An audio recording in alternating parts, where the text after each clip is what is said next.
All right, and with us right now, we've got the one, the only Ty Crandall, who's the founder and CEO of Credit Suite. That's your right title, right? That sounds good. I like Okay, it. all right, good. It's good, much good. nicer than what some people call me, Josh. I love that. It's Ty. You are you're one of my go-to people when it comes to business adulting. When I say business adulting, in the personal or in the business finance world, it's really important that you know how to navigate those waters because there's a lot of sharks in that space. I'm a big fan of business credit. I'm a big fan of OPM. I'm a big fan of, using smart other people's money and leveraging that and way outperforming what a bank would charge in interest. That said, again, it's really important that you do this stuff well. And Credit Suite, I'm a big fan of this. I've used the Credit Suite platform. Hopefully we have an affiliate link. I tell you what, we have an affiliate link. I'm sure of it. It'll be in the show notes of this episode. And I'm sure we'll set up a pretty link, and it'll be upmyinfluence.com/credit suite. SUITE. Use that link, and we'll donate. We'll donate some of. If I make anything, we'll donate some of that to charity, of course. All right. So Ty Crandall, thank you so much, and thank you for creating a great platform that helped us get our stuff in action. We ended up getting over $100,000 in credit, including revolving trade lines, Amazon. Then we got a 0% interest, 18-month card through American Express. At 0%, it's like, why not use that to make investments in the company? Those investments paid off big time for us. And then, of course, I'm going to let you speak here in just a second. I just want to say all kinds of nice stuff about you and how much I really, really have. I'm very grateful for the platform. We'll kind of just talk real briefly about what the platform is, but mainly I want to talk about the current environment. But I was just going to say, we ended up ultimately getting a $75,000 SBA loan, again, because we had all of our stuff in order. It's not just having your QuickBooks and all that other stuff and having your CFO do that stuff. You got to go through and you have to look attractive to lenders. And that's what Credit Suite specializes in. It's a really comprehensive, but yet simple step-by-step system that says, okay, we know, because we've worked with the lenders, we know what they're looking at. So we're going to help you in advance look attractive so that when they start doing their due diligence on you on whether or not they want to extend you credit, or they want to extend you credit at 18% or 12%, well, we want to help you get the 12%, because again, you got everything in order. So anyway, I just wanted to start by talking about how much I love your product. I'm a big fan. I have been a big fan for now a couple of years. And Ty, you're also a good friend of mine. So there we go. Welcome to the show. Thanks, Josh, for the kind words, man. I really appreciate it. And I'm honored to be back. I love being back here with you. Yeah. Okay. So let's talk about what's going on. We're recording this kind of end of April. And so PPP funds ran out. What happened?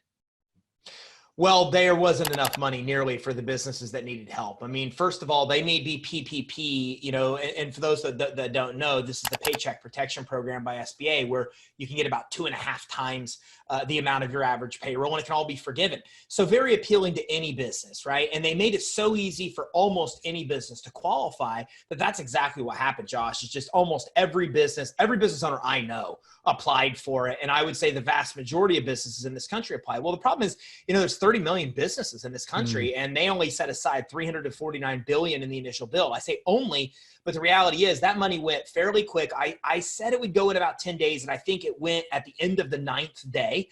Wow. A $50 billion burn rate per day, Josh. 50 billion burn rate per day is what they actually averaged. And then in the end, what happened was, 1.5 million businesses were able to get money from that first round of funding. So you do the math. I mean, it's well over 90%, 93, 94% of business owners didn't get the money. So the government just this week it's already made it through the Senate. I think it's got to go through the House. And then they're passing another $300 billion to refund that program. And a lot of people who currently have applications in line trying to get approved will hopefully then have kept their position in line and will then get some of those applications. But even then, Josh, we're still looking at maybe 10 to 11% of businesses that need the money are able to get it, another 90% are still going to be left out. Yeah. I think that some people are kind of sore that a lot of big businesses ended up getting big money from that. And I mean, it sounds kind of crappy, right? If you're a small business owner, you're like, shoot, I've got 7 employees. I can't afford to pay them right now. Well, congratulations for, who is it? Some of the businesses that were in the news. One of them gave the money back. Shake Shack. Yeah. Shake Shack said, okay, sorry, we'll give the money back. It was like $10 million. Yeah. Well, look, everybody has their own opinion. I mean, I'm a finance guy and I owned a mortgage company. So I'm of the belief that if you have guidelines and you fit within those guidelines, then you should be able to get the funding that you're actually applying for. And the reality is, and Ruth Chris is an example down here. I love Ruth Chris. I eat at Ruth Chris all the time. They have a lot of locations. The way that the bill was done is that if you have less than 500 employees per location, well, you can qualify. They clearly qualified. They got $10 million. Everybody's upset because 10 million sounds like a lot to a lot of people. From my standpoint, they qualified for the money. They have a lot of restaurants. Those restaurants are 100% shut down right now. Those people may not come back and have jobs because now what's happening is the government's coming in California and saying, restaurants have to be 6 foot apart in restaurants. So, restaurants that rely on tables, having X amount of tables and turning those tables, now all of a sudden that's cut in half. Like your revenue overnight is cut in half. So to me, that's what PPP is designed for. It's designed for these people that were completely shut down. And now they need the money to get their employees back and get them paid again. So personally, I don't have a problem with it. They're just bigger than a lot of the rest of us, but they met the guidelines, they met the requirements, and they're using the money for what they should be. So yeah, absolutely. Okay, so if business owners listening and they didn't get the first round, and hopefully, I don't know if they applied through their bank. How would they know? And you and I talked before this. Now, unfortunately, there were some websites that were like, hey, use our online PPP application calculator, whatever they were calling it, collecting all this information. People submitted all their stuff and they didn't, these weren't banks that were approved. We won't name names, but how can someone know if they actually applied? Well, first of all, what happens is there are certain authorities that are designated to offer SBA loans. And there were, at one point, I think 1,600. And last time I saw 2,400 people had dealt with PPP loans. So SBA dramatically extended that to fintech like PayPal, for example. So what happened was the minute these hit, everybody got in the game. And a lot of online fintech or something related to the financial services industry, they would come in and they would basically put apps up and start accepting applications. But as you said, the problem was twofold. One, you have banks like Bank of America that were clearly asking for way more documentation than they needed. And the reason they did that was to slow down applications, to create a pipeline of very thick files that they could go through and submit. Then you have these online lenders that were just saying, just give us your name, your phone number, and your email. People felt like they were submitting their place in line. But a lot of what was happening is they were just submitting a place in line for this place to contact them. And a lot of these places never even had the ability to offer SBA loans. They weren't an approved SBA source. They weren't an agent with an approved SBA source. They were trying to gather applications and then figure out what to do with them after the fact. And a lot of those got stuck, and you'll see that come in lawsuits, et cetera, in the years to come, because those loans never, unfortunately, got placed anywhere. And a lot of people thought that they were actually applying. So my advice is that if you haven't applied, you're almost out of time. Like you're probably going to be. So you need to apply now. And before you apply to a place that's a financial services place online lender, just Google, simple search. I Googled the other day, PayPal, PPP loans. And I see the news that says they've now been approved as an SBA designated lender. You can run others and clearly see that there's no mention of them being approved as an SBA designated lender. So that's just an easy, quick check that you can do before you submit to somebody you don't know is a designated SBA lender. Right. Now, some people are concerned that when you apply for PPP, that a lot of your stuff is going to be public record. Is that the case? I don't know about that. That's not something that I've heard and not something I've looked at, and the bill didn't address that. So I can only speak to what the 880 pages in CARES Act actually say and what SBA guidelines were created from that. So that's not, but it is linked to your EIN. And so for the most part, anything in your business world really is public record, and people have to think about that. So I think what you're saying is, look, people are concerned they get these PPP loans and that's going to be, public information. Well, that linked to their EIN is going to probably be public information. Yes, right. But you know me, I mean, I talk about this all the time. You have to understand what happens to your EIN is public record. The corporate credit file that you build, how you pay your bills, whether you pay your bills, how late you are on your bills. Anybody that wants this information can get it. And we're so used to this Social Security Fair Credit Reporting Act where our stuff is protected, but we forget that in the business world, that's not the world. Like, our stuff is publicly accessible to anybody that wants it. So yeah, that's a real concern. If you get the loan, people are going to know you got the loan. It's linked to your EIN. Yeah. Is there have you heard, what have you been hearing about EIDL? Is that something that's available? Sure. They just funded another 30 billion into EIDL. No, actually, I think it's 60 billion. So they just actually released 300 billion to refund the PPP and 60 billion to refund the EIDL. And what is, so for someone who doesn't understand the difference, they're like, I don't know what the difference is between the two. So the difference between the two is EIDL is the Economic Injury Disaster Loan. These loans are really meant for people that have decreased revenue, increased expenses, whether you have payroll, you don't have payroll. It's a real loan that you can get over a 30-year term, 3.75% interest rate for profit, a 2.75% for nonprofit. It's a loan. Now, this loans were supposed to be the original rescue to small business. And they said you could get up to, $2 million. But the reality we've seen with EIDL, they capped it at like 15 grand is all you're getting. Wow. And then you could get a grant up to 10 grand. That's $1,000 per employee with a max of 10 grand. So that's originally what they funded. Then the CARES Act came with PPP, which is even better because the money could be forgiven. But it really, Josh, only helps people that have payroll. If you don't have payroll, PPP doesn't help you at all, but EIDL still could. I see.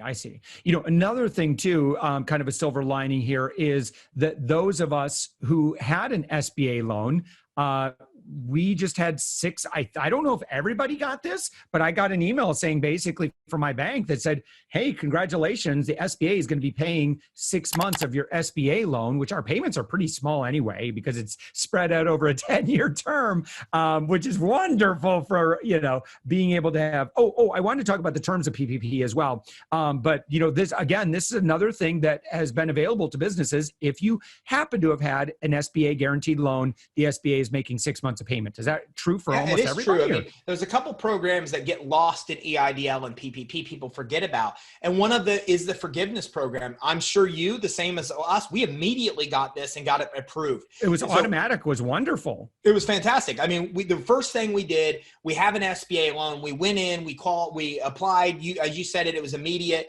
And then what happens is we didn't have to make a payment on our SBA loan for 6 months. So if you have an SBA loan, that's great. If you have a relationship with an SBA Express lender, SBA Express has a $25,000 loan that's fairly easy to get as well, but you have to have, again, a relationship with an SBA Express lender. So two really good programs that people forgotten about because of all the craze about that PPP. Yeah, interesting. So what are the terms for so people are like, okay, I just got approved for, $30,000, $50,000 PPP. How do I pay it back? Well, there's a couple things to know. There's a difference between what's guaranteed and what's funded. And so what we've seen so far, and where a lot of people getting stuck, is that they got their application in, they've heard nothing. Then you've got the group that actually heard news that they got approved. Well, they might have had the money guaranteed by SBA. The loan went through E-Tran, which is SBA's electronic system. SBA guaranteed it. They set aside the money, or they set aside that much of the bill to guarantee that funds. But the bank still has to fund the deal, put the money in your bank account. And there's still some gray area of what they have to do, the final checklist to fund. So we're still seeing a lot of delays in funding. But if you get the PPP, here's basically how it works. It's a loan/grant, meaning if you do the right things, you never need to pay the money back. So when you get the money, what you do the first 8 weeks after you get that money really matters. Within the first 8 weeks, if you use the money you get 75% or more for payroll costs, to pay anything associated with your payroll costs, and you have up to 25% to use on interest on mortgage, rent, or utilities, any of those things. If you use the money that way, then you supply to the lender that issued the loan that proof. They have 60 days to review that, and then that amount of the loan is forgiven. And you have 6 months to make your first payment. So if you think about the math, Josh, they're giving you 6 months to make your first payment. What happens in the first 2 weeks matters. Then they're giving you, or the 2 months, then the next 2 months you have to submit to them and they review. So basically you never need to make a payment if you spent the money as I advised that you spend, as the actual bill outlines. You spent it on payroll. It's on payroll, and 75% or more. What's that? 75% or more of the money needs to be spent within 8 weeks on payroll costs. Okay. Then you have up to 25% can be spent on utilities, rent, and interest on mortgages. Now, there is a caveat. And the catch here is that you have to maintain current employment levels. That means the number of employees you have needs to stay the same as it was through April 26th, February 15th through April 26th. And the amount you're paying, I mean, the amount of people that are getting full-time versus part-time needs to stay the same. You have until the end of June to redo, to replenish, or to actually rehire to get your payroll numbers up. If you don't, we don't know what's going to happen yet, but we believe that part of the loan will not be forgiven and have to be paid back. Whatever has to be paid back is paid back at a 1% interest rate over 2 years. Over 2 years? Over 2 years. Oh, okay. And so we should say that how does that include either 1099s, the founder, or W-2? Like what's included? Well, at first they said, look, you know, if you are 1099 or W-2, if you're 1099 or W-2 on your books, even if it's you can qualify. Yeah. Then they said 1099 applies separately. So what happens is if you have 1099 that works for you, that 1099 can actually apply on their own for their own PPP, but you're not able to apply on their behalf. So you're basically using all of your wage earners, and then somebody that's 1099 can actually apply themselves for the PPP program as well. If someone's just been paying themselves via owner draws, for example, like they're not set up with W-2, do you have any idea if that's included or not? It depends on how your payroll looks. So what they're going to ask for is they're going to ask for a Form 940 and a 941. And one looks at your 2019, one looks at your 2020 actual payroll. So they're looking at your actual payroll numbers. You're submitting a payroll roster to them. You're submitting all of your payroll expenses. So it can be accepted if it's actually considered to be payroll and if it's calculated as payroll with your accounting team. Wow. All right, Ty. So how can, for someone who's been going through this, or, maybe they looked at an application, let's say they went through Bank of America, which was like insanely difficult compared to other lenders. How does Credit Suite help business? I'm going to give you a softball here. How does Credit Suite help business owners be ready for opportunities like this? Well, let's just use the EIDL, right? So the first loan that came out amongst this was $50 billion, EIDL, Economic Injury Disaster Loan. And in order to qualify, you have to meet SBA's normal credit standards. Okay, that was the requirement. So SBA's normal credit standards are that you must have a 140 score with what's called FICO SBSS. It's FICO Small Business Score. Well, FICO Small Business Score, it's mathematically impossible to have a 140 score if you don't have some established business credit. It just can't be done. So FICO SBSS looks at your business credit, your commercial credit first, then it looks at your consumer credit after. If you have no commercial credit and your consumer credit's pristine, 850 FICO, you still would not have a FICO Small Business Score high enough to qualify. Now, this is something we've said for a long time. If you want to be fundable when you really need the money and desperation comes, you have to do these things to set up your business where you're fundable. And we found over 125 fundability factors that lenders and credit issuers look at. So that's just one example, Josh. Now, all of a sudden, the unexpected happens. You need money. A program for the government is designed to help you, EIDL. And guess what? You can't qualify because you never built business credit. You didn't build the fundability things that SBA must see to qualify for a normal SBA loan. So that's just one example, but a lot of people are living that reality now. They haven't set up their business where they're fundable. Their address is messed up. Their email is messed up. Their phone number, all these things that reflect the credibility of their business are off and red flag lenders and credit issuers. And now their ability to get money is really tough. And then there's others that are just fine. Like, you know, they've got credit lines of hundreds of thousands of dollars because they were prepared. They built their fundability. They had no problem getting the EIDL loan because they met SBA's qualifications, et cetera. So I think a lot of people have seen this. The people that were prepared and got themselves set up had no problem getting the money they needed in large part to make it through. And the others, you know, they might not make it through, Josh, because they just weren't prepared when they desperately needed money and they weren't able to get it. Yeah. Yeah. Well, Ty Crandall, again, thank you so much for joining us. Founder, CEO of Credit Suite. You can go to upmyinfluence.com/Credit Suite for an overview of exactly how the program works. Find out why Josh is raving about the platform. And we kind of talked about some important reasons why you might want to have your, you know, again, it's just like having your T's crossed and your I's dotted. And, you know, they don't teach you this stuff anywhere else that I've ever seen. Ty, you do a lot of great content. And, you know, again, the platform itself is just such a slam dunk. It was so simple. It was, you know, there was still some fair amount of work that needed to get done. But now that work's done, we're lendable. You know, we're just a much easier business to do business with if, you know, if we ever want to rely on the strength of our credit as a company. So thank you so much for that. Thank you for everything, Josh. I really appreciated your testimonial, and I'm glad we were able to help you. Love what you're doing over there, man. It's been awesome to watch your business grow. So congratulations on your success. Awesome. Thanks, Ty.